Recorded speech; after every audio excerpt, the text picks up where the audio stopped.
You know, there was so many times, as Terrance and I will, that we had doors slammed on our face. And I think the difference between, a lot of people ask me, a lot of filmmakers that say, you know, you directed the Saw films and you have all this success, how do you do it? I am a failure. And I'm going to tell you this, that I have failed 99 times, but I'll succeed once, and that once will be Saw 2.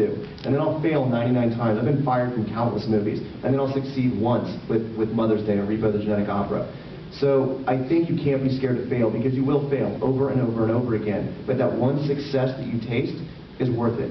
So don't go out and set expectations or goals that, oh, my movie didn't get released. You should see my bad short film. No, you shouldn't see my bad short films. They're terrible.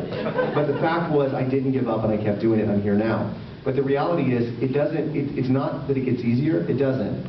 It just, you find happiness and success in these one thing. I consider Repo a success, and you consider it a failure. And so my advice to you is, don't be scared to fail. And I think that's what separates a lot of, like what Terrance and I do, to everyone else. I have a lot of friends that are more talented than me. They're better than me. They're better directors than me. But they're bartenders. They're waitresses. The difference is that I'm not scared to fail, and I'm not scared to look like an asshole or an idiot. I just go in. I think a lot of people are scared to take that step because they're scared of being let down or failing or being embarrassed. You can't be scared of doing that. And that's my biggest advice. Right. Thank you very much. That's great. Yep. How did you come up with the gore factor for Repo? Like, how did you just come up with the fact that people are, like, ripping into your body and stealing organs? Have you seen Saw 2, 3, or 4? Well, that was actually from the stage play.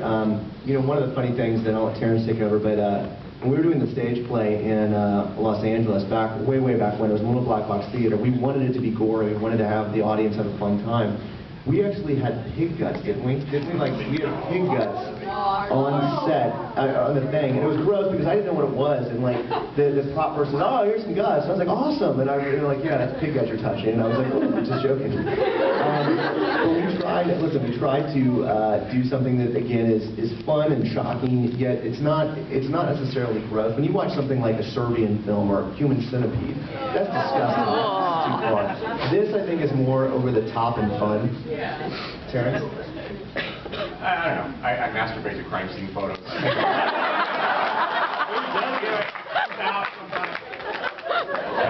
Are those your bite marks on the body? Some of them? Can you have a little, like, vacuum? Oh, trace evidence.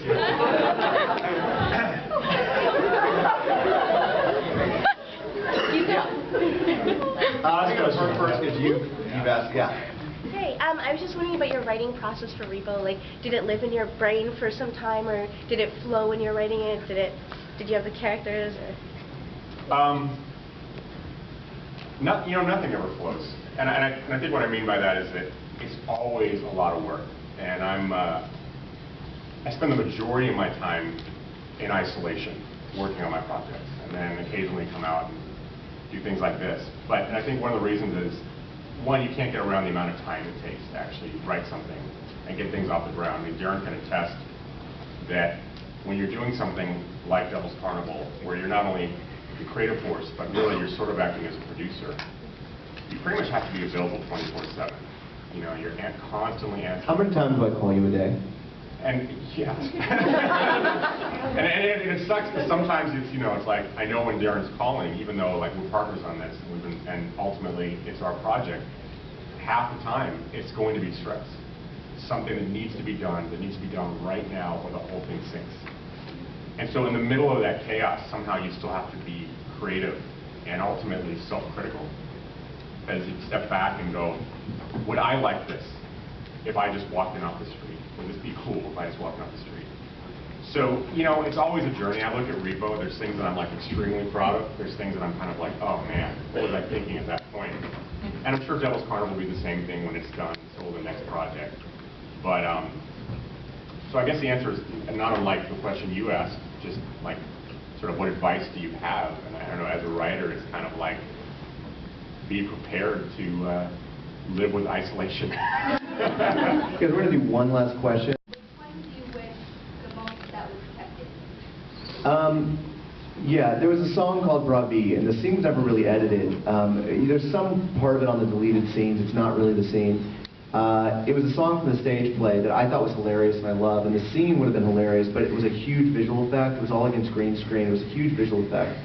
Actually, that was my cameo too, which I'm really upset that my cameo was cut.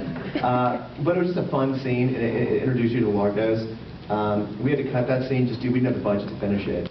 And that was one of the things. I mean, a lot of decisions on Repo at the very end of Repo was because of lack of funds. You know what, guys? Before we leave, some of you guys have come in after the fact. Would you guys want to see the little trailer thing one more time?